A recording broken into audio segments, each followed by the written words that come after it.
You are listening to Season 4 of Celebrating Simple Life, the podcast. I'm Kimberly Evans, and I'm so happy you are here. After planning events and working in the marketing industry with so many incredible clients and entrepreneurs for almost 20 years, along with personally experiencing hardship in life and business, I've discovered how powerful our mindset and purpose is in creating a life of joy and celebration while having a whole lot of fun along the way.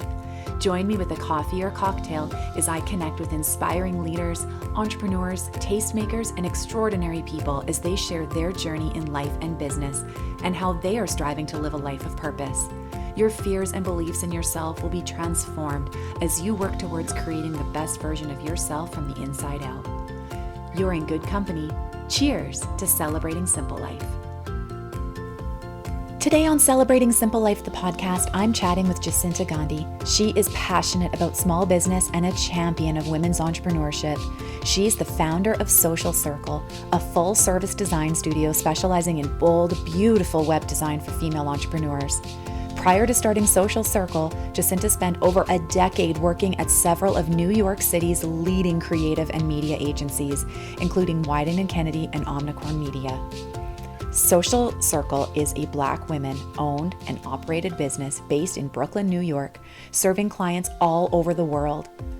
When she's not helping women grow their business, you can find Jacinta sipping fresh coconut water and dreaming about her next trip to a tropical destination. Tune in as we chat all about life as a business owner and how it's never too late to have the business and life of your dreams.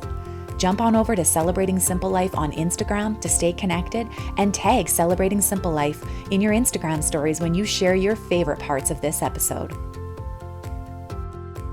Hello, Jacinta. How are you? Hi, Kimberly. Thanks so much for having me today. I am so delighted to chat with you again. It was my pleasure to be on your podcast a while back, and so much continues to happen around the world and in business and life that I'm so glad we get to connect today. Yes, me too. So I just want to dive right in because for my listeners who have not had the pleasure of following you on Instagram or understanding what the Social Circle is all about and the ways that you are showing up to help, I'll say women specifically, maybe. I'm sure that your reach touches beyond that, but I kind of focus on that here on Celebrating Simple Life, where that sort of is 99% of our community. But men are always welcome. They usually just choose not to show up. Yes, that's what I was going to say. I'm here for men that are all for supporting women and helping us out for sure. I love that. So I would love for you to share a little bit about your background and how the Social Circle came to be what it is today and kind of what led you here in your life. Yeah, sure. I feel like it's a very long story, so I'll try to share the truncated version. But I feel like, I guess, when I interview people either are on one extreme or the other. They're born entrepreneurs, or they're people who didn't even know what entrepreneurship was or how to do it. So I'm definitely one of those born entrepreneurs. I just, from the time that I was a kid, I was throwing tag sales. I was the one creating coloring books and selling them door to door to my neighbors. So I didn't know what it was, but there was something for me about organizing people and going out and selling. I was the kid who loved a fundraiser because I wanted to go door to door. People don't do this nowadays. You know what I mean? How times have changed. Yeah. How times have changed, but back in the day, before we had virtual Girl Scout, cookie fundraisers, I was all for it because I love talking to people. I love helping them. So yeah, that was kind of just something that was in me. However, I did take more of the traditional approach of going to college. I studied finance. I graduated with a master's in project management, information systems. I just did all of the things that I was supposed to do because I was really focused on, chasing a successful career, even though at that point I didn't know what that really meant.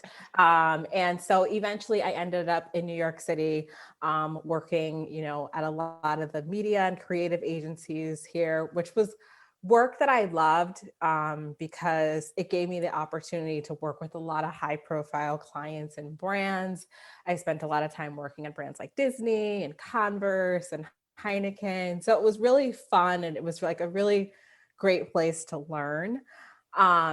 But then, eventually, like anyone who, has ever been in agency life, especially in New York City, the long hours just caught up with me, right? And the clients that I initially thought were my dream clients kind of turned into like nightmare clients because they were just never happy, right? There was like nothing was creative enough, nothing was good enough. Like they were always going to push for more and more.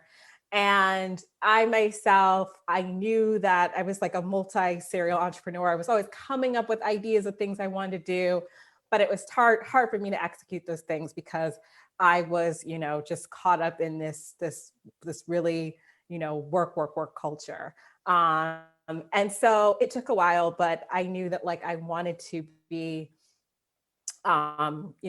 doing what I was doing, which was marketing at the time. But I was like, I'd love to work with small business entrepreneurs because I'm someone that when I hear about other people trying to launch a business, I get really excited and I immediately become their cheerleader. And I'm like, I just imagine that these, small business owners that don't always have the ability to have, large marketing firms working for them, they're going to be so excited and they're going to be so appreciative. And I have the opportunity to really move the needle with them. So that kind of became my passion. And that led me to start Social Circle 4 years ago now, which is crazy. And I was, doing it, part-time, freelance on the side for a number of years. And last year I was finally able to take the plunge and become a full-time entrepreneur. And it's just been incredible. I've just been so happy to serve other women and help them, realize their dreams in their own business. Isn't it just amazing how when you're like in the thick of it all, it's easy to not really be able to see beyond what you're in. But when you're working in a job that maybe isn't necessarily lighting you up and making you feel like you're making an impact, how you get to then figure things out and take those circumstances and bring them into the next chapter, which you're doing now, and have all of this incredible experience that you wouldn't have received had you started the social circle, let's say, right out of university and like right out of college and just deciding that that was the path you were going to take. Like you've sort of been able to have best of both worlds where you've gotten to take all of that information and probably endured the hardships that have come with that as well. But now being able to pass on, like you said, that big agency knowledge to entrepreneurs who like, I don't know about you, but most of the women that I have had the pleasure of working with and have had as my clients, whether it's events or marketing and those types of things, they don't have that kind of budget. It's not like they're going in their minds thinking, okay, I'm going to hire the best agency I possibly can, no expense spared. We're just going to go for it. That has generally not been my experience of the women that I have seen, and wasn't my experience as an entrepreneur either, where you're sort of like, how do I baby step through all of these things? Because I actually have no money to invest in what I'm trying to grow, but it's going to be amazing. Right. I love that. So, what would you say is your process with Social Circle in for listeners that are listening today who are like, oh my goodness, like I am maybe they're following a similar path that you did, where they're working a job right now and have big dreams and big ideas and are maybe doing some of them on the side, maybe not, but they know that there's something more. They feel this stirring, this inner something that they wish was more, and just aren't quite sure how to kind of channel that into that becoming the reality of how they actually get to live their lives. Because let's be honest, money is ultimately the bottom line factor here that I think ends up being the most sort of fear ridden scenario, because all of us need to live and we need to support ourselves, and maybe there's a partner or family or kids or all of the other things that you're trying to do, and no one wants to take a chance on a really fun dream and then say, oh, oops, that didn't work. Right? Yeah, I completely agree with you. And, I feel like a lot of times, particularly on social media, there's like this culture of like, I just woke up and quit my job and I started this Yes. dream business, And now I'm making 6 figures and it was all a breeze, right? Exactly. If I hear the term 6 figures again, I think I'm going to lose my mind. I don't like that term. I feel like it makes people feel so like incompetent if they haven't hit that in their business. And that's such a general rando term and number to use for whatever, because that's really not the defining factor in what makes a successful business. But yeah, continue. I just had to put Yeah, that in. no, I completely agree with that. The 6-figure thing. It's like for everyone, it means something completely different. And, my first year starting my own business, I made less money than I made at my full-time job. And I knew that was going to be the case, but I was comfortable with that because I was like, ultimately, this is what I want. This is what I want to spend the time and the energy and the effort growing. And, you can have a 6-figure job, but that might mean that you're working from 9 a.m. to 9 p.m. every That's right. single day. When you're walking out the door, people are looking at you like, where are you going? You're leaving already. So I feel like a lot of times it's more about having that freedom, right? And when you start to have Yes, that freedom, then all of a sudden you can start to build a plan around that like makes sense and allows you to be able to support your dreams. totally. But yeah, I mean, I think for people that, are, they have a business and they're still focused on it. A lot of the clients I work with, they're still working full time while they're launching their business. And I feel like that's a really smart way to go, right? Because we want to validate our business. I mean, maybe if you are fresh out of college, you do have the flexibility to like, or the desire to like live on ramen noodles for like a Maybe year you're or still so. living in mom's basement and you've decided that's just Exactly. working for you. Yeah. Exactly. But for us, that like, when you're in a position where like you have a family to support, you have a home, you have a certain lifestyle you want to live, Yeah. then I think it's totally fair to, keep that full-time income. I will say for me, the hardest part for me was balancing that whole work life culture with my actual business because my work friends, they always wanted to go to happy hour. They always wanted to go to brunch on the weekends. And it was a balancing act of being like, hey, I can't go. I can't go because I'm up at 6 a.m. working on my business. I don't have the luxury of sleeping in, and my weekends are about working on my business. So I feel like you have to determine what you want and, then, create time for the business that you're passionate about. Well, and that kind of right there kind of sort of separates the entrepreneurs that are going to be successful and not, I would say too, because there is all this talk of like you mentioned too about, oh, like it's the freedom that you're looking for. And I would say like that is ultimately what is the biggest benefit. It's being an entrepreneur is not the road less traveled. It is not the easy path to take. Does it allow you more freedom because you're making up your own schedule and your own hours? Yes, but that doesn't actually mean that your hours are actually going to be less work than they were before. It just means that you're maybe enjoying the hours that you're spending more. And I think there's sometimes a bit of a misconception on that, especially with people that are new to entrepreneurship, where, like you said, things you're scrolling and seeing on Instagram sort of paint this picture of, well, once you're an entrepreneur, then you don't have to work as hard. Or then things Yeah. just fall into place and everything is just wonderful from there, right? And Yeah. that's just, in my experience, not the case. Definitely not the case. I also love the whole laptop lifestyle one. And then someone's just like, chilling by the Yeah. pool with their lap. I mean, I'm like, that is just never going to happen. If I was fortunate enough to be by a pool, trust me, I don't want my laptop near me. But like, that's just, I mean, it's just one of those fallacies where it's like, no, I mean, being a successful entrepreneur really is about, making those sacrifices in the beginning, having that discipline, figuring out the things that are worth your time and energy and the things that aren't, and I think that it's not that glamorous it's glamorous in the end. Like I was just watching that show on HGTV. It's called, I think, Self-Made Mansions. And it's like Yes. all these people who launched their own businesses and now are buying these fabulous homes. And it's like, Totally.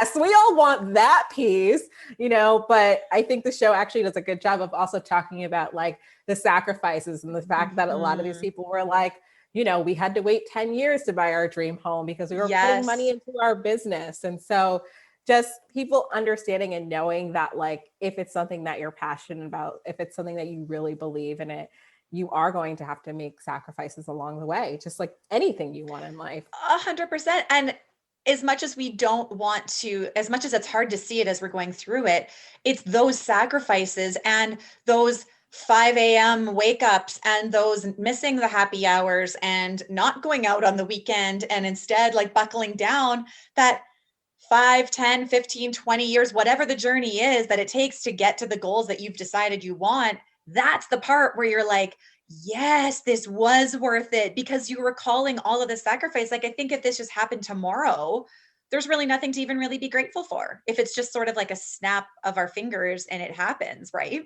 Yeah. So back to sort of this process. So when a client is feeling like, the clients that you work with, or somebody listening to this today who is like, oh man, yes, this is exactly what I'm feeling. How do I juggle this working a full-time job and having these big dreams, and hearing what you're saying and saying, yes, Jacinta, that is what I need. I need you in my life. What would the process be for you to connect with a new client and say, hey, this is how it works to get started. This is how I can help you do the things that you're wanting to do within the place that you're at right now? Yeah, that's a great question. So I think, one of the big things for that person who's like nodding their head, yes, I think is being ready to, make an investment in their business and, hire a professional, because I think that a lot of times we go into, bootstrapping, DIY, I can do it all on my own. And that's true. You probably could do it all on your own, but how many years do you have? How effective do you want it to be? Like, how gray do you want your hair to get in the process? Exactly, right? Exactly. So I think a lot of times it comes from wrapping your mind around the fact that, time is money, and I'm going to invest in something that's going to allow my business to go to the next level, right? So that I can get to work in doing the things that I want to do and, show up and serve, right? So for me, we work a lot with branding and web design. And I like doing that piece of the puzzle because oftentimes that is, sort of the first part, really. Like once you've done the legal stuff, that's kind of like step one of setting up your business. It's like, okay, I have this idea. Now let's turn it into an actual business. Like, let's make it come to life. And when doing that, working with clients and going through the process of, asking those questions to help them get clarity on their brand, to help them understand what their branding should look like. And I think that a lot of times people go to the aesthetics of being like, I want something that looks pretty, but then that gets removed from actual, like, who are you serving, right? What's your target audience? What are your core values, your mission, your statement? So really working with the clients to understand all of those things before we even sit down and talk about logos, before we even talk about color palettes or stories and stuff like that. So that's really what I'm able to do, and just providing that consultative process for them so that they're able to kind of get that clarity, and I'm able to like echo back at them the things that they're telling me. And then when they finally get that end product, that brand, that website, they're like, oh my gosh, this is me. Like, this is something that reflects me and the vision that I want. So that's really, what I do. We also do like marketing for clients that need help with Instagram content or social media, really just helping them plan their content strategy. And then, we offer ongoing design services as well. So if you're already established and you have your branding and your web design, but you need access to that, what we talked about, you want that design agency because you're launching a new program, you have social media posts you need to get up, you want to do a new lead magnet, you have a team that you can say, I'm looking to do XYZ, and then we can bring it to life for you. So those are the three major ways that I work with clients. I love that. Well, and I like what you said before too, because I do feel that there's sort of this, especially when you're starting out, and I don't know if this ever changes, especially when you're working on your own and feeling like I have to do it all by myself. And I think I've been talking with a lot of people about this recently, and just the word should. I should do this. And like, that's almost turning into like a curse word. Like, should, like we just put this pressure on ourselves. And again, a lot of women, this is sort of a thing, and I'm guilty of this too. And it sort of comes in ebbs and flows of kind of where you're at and maybe how stressful other things in life are going and just all of the circumstances that are around us at any given time. But feeling the sense like, oh, wow, I'm an entrepreneur, so I should be able to do this and do this. And maybe you can do this and you actually have the ability to do this, but time and whether you can are kind of two completely separate animals, right? Yes, completely. And I was like that too when it came to my finances. Like I'm that person who I'm just like, oh, is it that time of month already? Am I supposed to actualize my finances? I'm sure it could wait another month. Like no problem.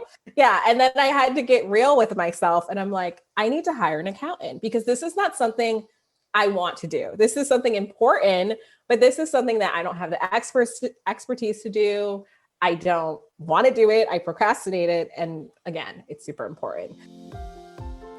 I'll get back to the show in just a moment, but I wanted to let you in on something really special. Just like you, I value my health and am so grateful for the team at Holistic Physiotherapy and Wellness right here in Saskatoon. Not only do they have an incredible clinic, but also offer telehealth virtual appointment options for anyone across Saskatchewan. I have had virtual physio and naturopathic appointments in these last few months, and they have been game changers for me, all from the comfort of my own home. And right now they are offering 10% off any Pilates package and subscription, in person and online, with unlimited use from right now in January until the end of March. And as a listener of Celebrating Simple Life, the podcast, you can also receive $10 off any of their core health services, in person or virtual telehealth. They have naturopathic medicine, chiropractic, physiotherapy, pelvic floor physiotherapy, massage therapy, yoga therapy. Book online today at holisticphysiowellness.ca and use the code CELEBRATE10, or you can call the clinic at 306-373-0060, because this is your year to take care of you and feel your best. So, I mean, I feel like we need to identify those things, those areas where this is just not my zone of genius. And by the way, I could be doing something else. I could be actually working, in my business and serving clients, right? Or maybe I could be, taking the weekend off and spending it with my kids. You can be doing something else with that time. So why stress yourself out? And I think that it shows up for some people as fear, because it's just this is my baby. And it's I don't want to let it go. And for other people, it shows up as just kind of it's more of an excuse, because it's well, I'm scared to go big, so I'm going to just stay in this comfortable safety net here. And if I'm doing it all on my own, I can control the pace at which it moves, which sometimes it's it's a glacial pace, right? Totally. Totally. Well, and I think as well, there is this sense, and I know that this has definitely been thoughts that have gone through my mind in the past, is there's this sense of, but what if I fail? Then I have nobody to blame but myself. If there's something that comes up, or there's something that someone has helped you with that maybe didn't go the way that you were thinking it was going to go, or maybe communication wasn't as clear between whatever the task or project was that you were deciding to release, and having somebody else, whether it be an accountant or another piece of the business that you're wanting to let go of, that has definitely been my thing. And not that I thought somebody else couldn't do it, being very aware that somebody else could probably do it 10,000 times better than I could for certain tasks, but just the sense of, well, at least if something goes wrong, then I have nobody else to blame but myself, and I can just own this all, and there doesn't have to be any conflict or any type of issues. And that's not a healthy way to look at it either. And I've really had to work my way through the why I'm holding on to certain things so tightly when I need help. And I actually just recently, in the last little bit, posted on Instagram talking about asking for help. Yes. People.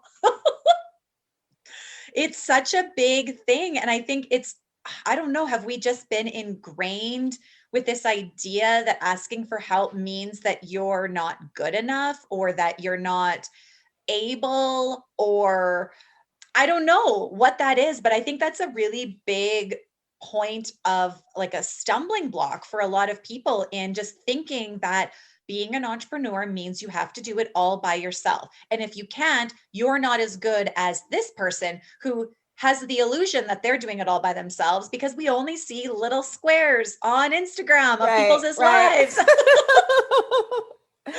Yeah, I completely agree. I feel like asking for help is so big, and it's definitely something that I struggled with. And honestly, I think it's something that high achievers struggle with, right? Because when you're used to doing things at a certain level, or when, you're working on corporate and success is coming easy to you, a lot of times you don't think, oh, if I'm stuck, it just means I need help. You think, oh, if I'm stuck, it's because I'm not good at this. It's because I'm failing. It's because this was a bad idea. And we forget that, like, no, we don't have to figure this out on our own. Like, we have resources, we have other people that we could bring in and that can help us and can support us. And to your point about like, well, if it fails, I have no one to blame but myself. I mean, that's almost worse, right? I kind of want to have someone else to blame if it fails, right? It's like, okay, maybe that wasn't the right person to work with, but that's going to help me figure out like, oh, this is actually what I need when I hire an accountant. These are actually the qualities that I'm looking for. I feel like sometimes I've had totally bad experiences, and they've been bad, but they've also been really awakening, because then I'm like, oh, now I actually know what I want. Before I didn't really know. And this is why I ended up hiring someone who wasn't a good fit. Totally. Sometimes that process of elimination and something going the wrong way actually brings the most clarity to a situation. Totally. Sometimes it's hard to know what we do want. Right. What do we want? It's like, I definitely don't want that. So now I know that, right? Exactly.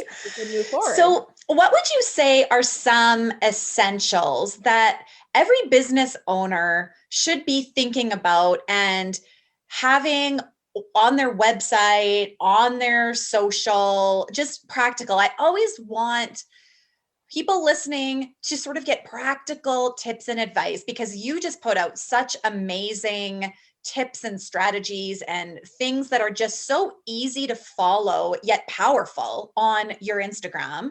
And I would love for someone listening to be like, what is just a few things that I can do today that would maybe just be a step in the right direction of being able to stand out in the crowd? Yeah. So I would say one of the big ones is just, and it's such an obvious one, but just showing people how to get in contact with you. There's so many times when someone will tell me, oh, I'm just not getting any clients. I'm not booking any discovery calls. And then I go on their socials and I'm like, how does one even do that? I go on their website and I'm like, it's not clear what you want me to do. And I think that sometimes, particularly if you're in DIY mode, it's easy to get in your head and in your mind, you're like, this makes sense.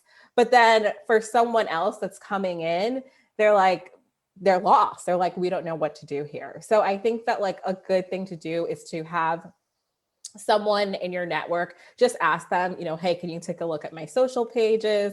Can you take a quick peek at my website? Can you just tell me anything that sticks out, doesn't make sense, could be improved? And I feel like a lot of times you can get really amazing feedback.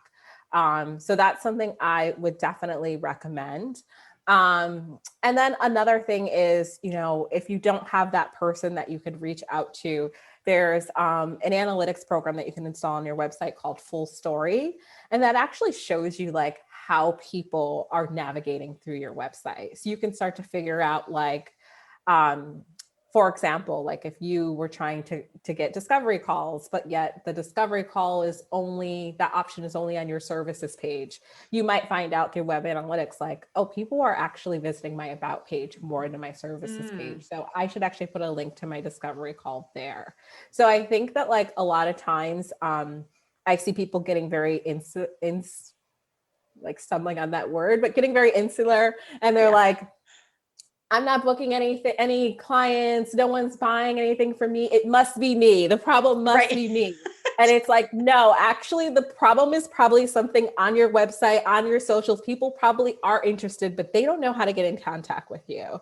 And so I feel like that's just like something really small that everyone can kind of take a second look at. Well, and having a fresh set of eyes on something, I think that is such a great point, because how often have we been the consumers somewhere and clicking through some whatever business or website or whatever the case may be to buy a service or product for ourselves, and maybe a link is broken, or you're just not getting directed to the place that you think you should be getting directed to in what's working for your own mind, and thinking where you should be clicking on something, right? Like that's such a basic, and it's nobody's fault. It's like, how often do we go into our own stuff and actually check to see that links are broken, or that something just isn't, like as user friendly maybe as it could be? Because working on your business and then actually like trying to troubleshoot anything and pretending to be a customer, like that's really hard to do for yourself.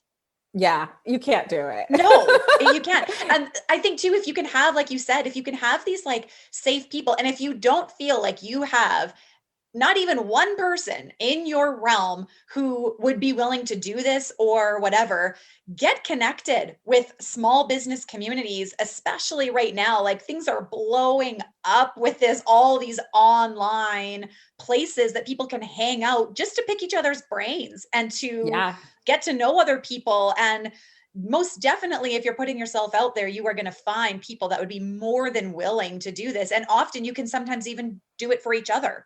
You'd be like, hey, did you want this done for yourself as well? I'd be like happy to jump on there and like pretend I'm a customer and just look at something brand new that you're not looking at with the eyes that we're looking at our businesses day in, day out with sort of like monotony, you know? Exactly. Yeah. No, totally. Love that.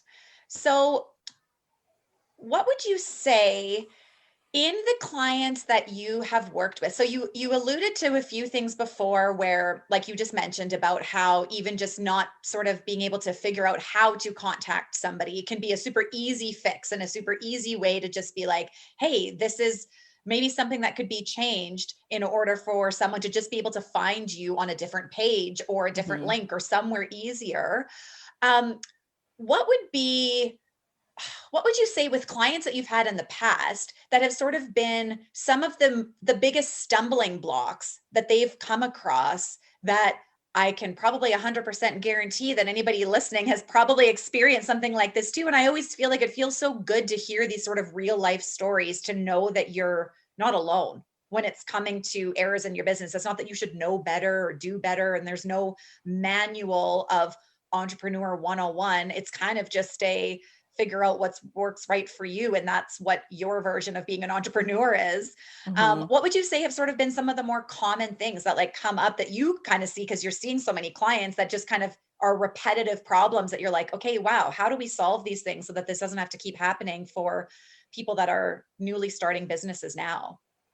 Yeah. I mean, there's a few of them. I think one that comes up a lot is the client, that wants to hide. And they typically have maybe like a product-based business or something like that, where they can be a little bit more behind the scenes. And so they don't think it's as important to tell their own story or to show up or to share the journey of how the business was started. And so I think a lot of times there can be this tendency to use, the website and the beautiful visuals as a way to kind of hide. And I feel like, we talk about this all the time, but showing up and sharing your story is so important. And that's actually what's going to make people connect with you and, want to invest in your business and want to purchase the products that you're selling, right? Or, just want to discover more about you and what you're doing. And I think that a lot of times people, because when we go through entrepreneurship, it's a very personal journey. And I think that sometimes people think that they can kind of skip that step and just be like, nope, just get me to the good part, get me to the sales part. You know what I mean? Totally. I just want to hide behind this brand and let my website do all the work. And I often, I talk to a lot of my clients about like, no, it actually is important for you to share your story. It actually is important for you to show up. It is important for people to know the person behind the brand.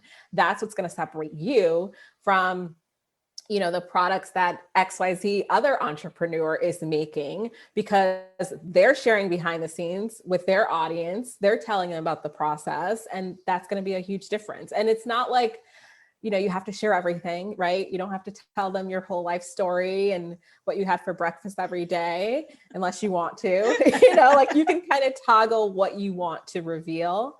But I would say that that's definitely a big one.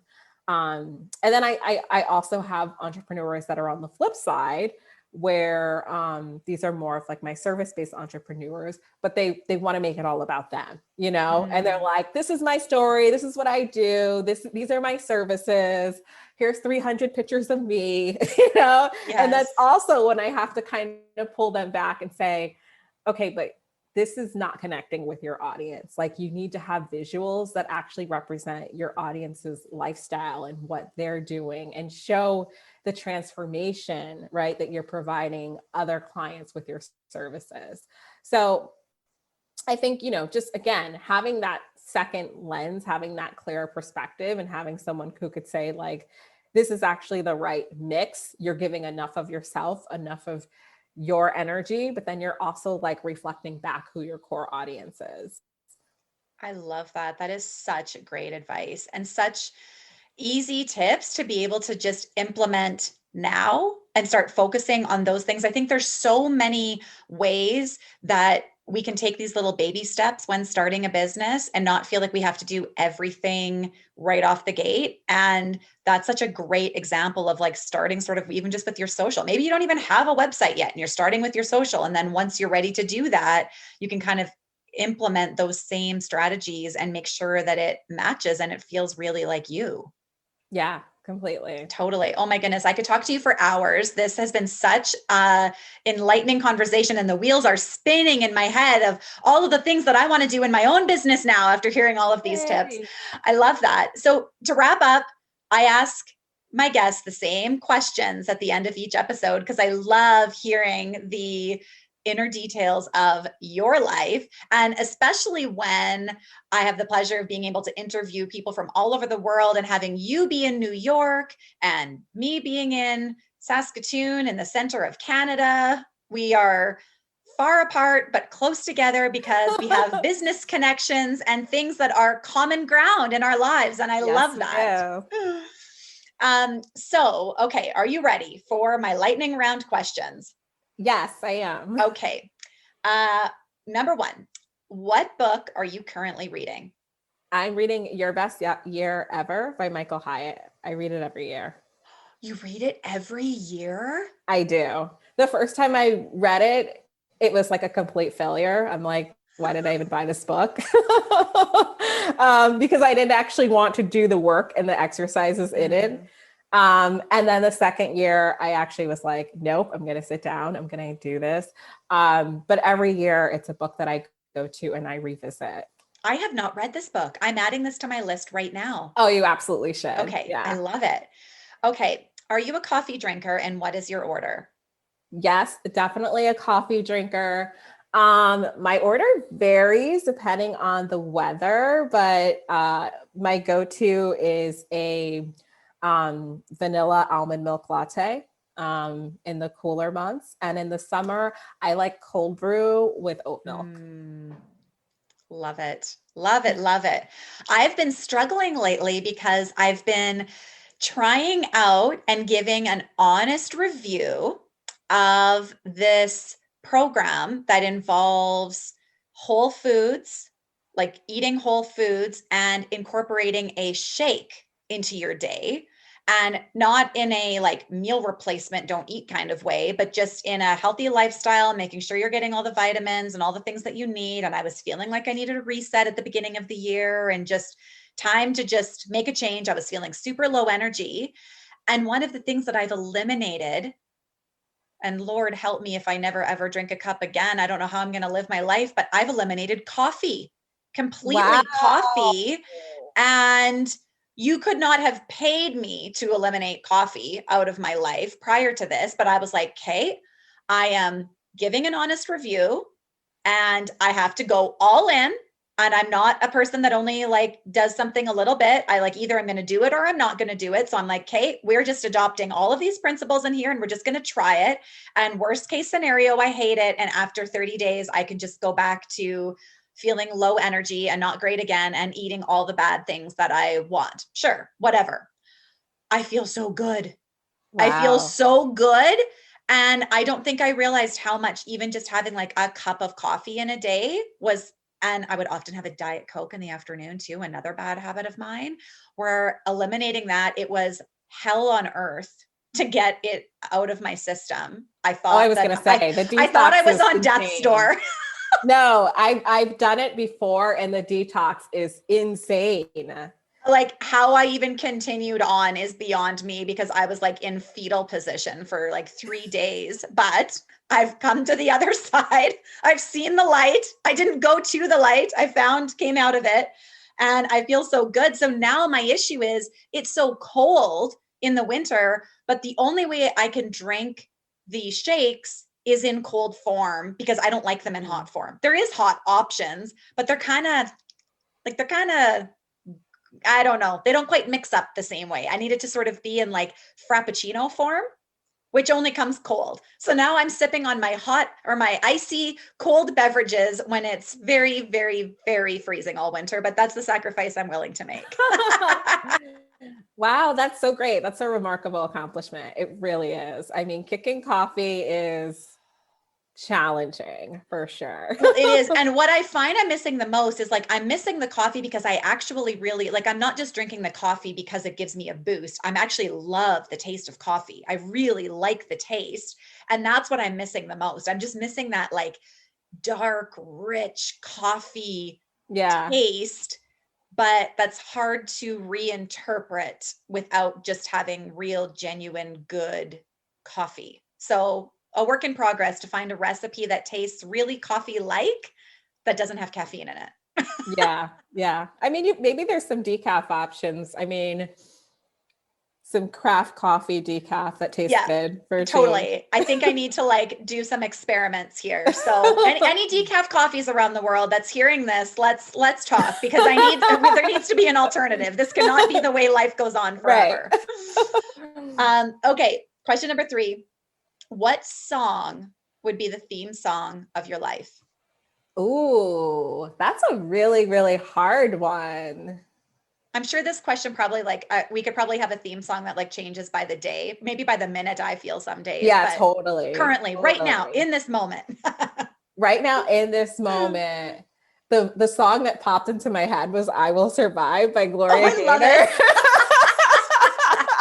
So I don't know why, but I'm here for it. And, you know, we just inaugurated a new president on Wednesday. So I would definitely say the past 4 years, that song probably was my mantra. I love it. Well, you know what? That actually crossed my mind too, as I was thinking of it was like flashing through my mind as you were thinking about your song. I'm thinking back to the inauguration and even just hearing Katy Perry singing Firework. I'm like, that's just been like roaring in my head. And just thinking about like how that just is going to have so many different meanings for everybody that was watching that and has been just a part of what's going on in forever, let alone the past couple years and just all of the momentum that sort of led up to that moment. I This will be a whole nother episode. We'll have to discuss this on a whole nother thing, because I would love to chat about that with you. Definitely. Instead, I digress and move on to a not topic of any importance, except what is your favorite junk food? I would definitely have to say gelato. That's my go-to. Yum. So good. Do you have like good gelato places around your place in New York? Not really. I just buy Talenti, like shout out to them. Yeah. And so I kind of have, you know, just this whole like pandemic life. I've leveled up my gelato because I used to try out all their different flavors. And then I got this idea that I could just buy the Madagascar vanilla bean and then I could add all my own stuff to it. Ooh. So I will add like chocolate chips or almonds or what have you. And then I'm happy. I'm in my happy place for that moment. That's so creative. Well, I don't know if you have these, I'm sure you have some version of it in the States. I always love when we're traveling through the US to like compare just like the different restaurants and cafes and ice cream shops and like cool places that we maybe don't have in Canada and just try new places. We have a place that is like a stone cold creamery type place where they use these like really cold, you know, like the marble tops where they smash in all of the like things. So you just like pick your ice cream or gelato or whatever and then smash it in. And you're like DIYing the smash-ins at your house. Look at you. I pretty much am. I never thought of it like that. You're going to start a new business. Don't think about it. Yeah. Okay. When was the last time you belly laughed and what were you laughing about?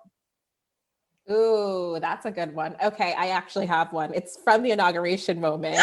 And of course, like I was like, you know, in a chat with all of my girlfriends and we were just going bananas over the fashion. Because I was just like, Michelle Obama, she slayed. She slayed. And then just looking at like, just, I don't know, I think it's also a symptom of the pandemic and just not having the opportunity to like dress fancy anymore. And so we were like watching everyone and talking about how beautiful everyone is. And then one of my friends goes, wait, so are we supposed to be dressing in all monochrome? And I'm like, that's exactly what I'm getting from this. And then my other girlfriend goes, I am Googling work from home monochrome wear right now. This is happening. This is happening. And we were just dying. I mean, it was just hilarious. That is hysterical. And you're totally right. That probably was quadruply funny too, because of our current situation in this pandemic, where we're all just trying to make it work and just missing having anything remotely upscale to dress for, right? Totally. I tried to do a date night with my husband and I'm like, you know, I told him, I'm like, okay, we're going to order takeout from somewhere nice. We're going to like get dressed up and wear nice clothes. And then like that evening came and I'm like, but like, I have to like put on real pants, like, you know, like non-stretchy pants. Yeah. Like I love you, but do I love you this much? Yeah. Because he came out in jeans and I was like, whoa, like we're going full buttons and zippers. Way to go. Yes. I love it. Okay. Last question, but not least, where are you most looking forward to traveling when things kind of open up more again? I am going to go ahead and say New Orleans. there are so many places that are on my list, but the last place I was before the world shut down was New Orleans. And it's a city I go to over and over again because I'm a foodie. So I love the food. I love the fact that there's live music. I love the fact that it's nonstop, right? Like, so, that's I went there last February thinking, oh, this is a great way to kick off travel season. And that was the last place I went. Little did you know. Little did I know.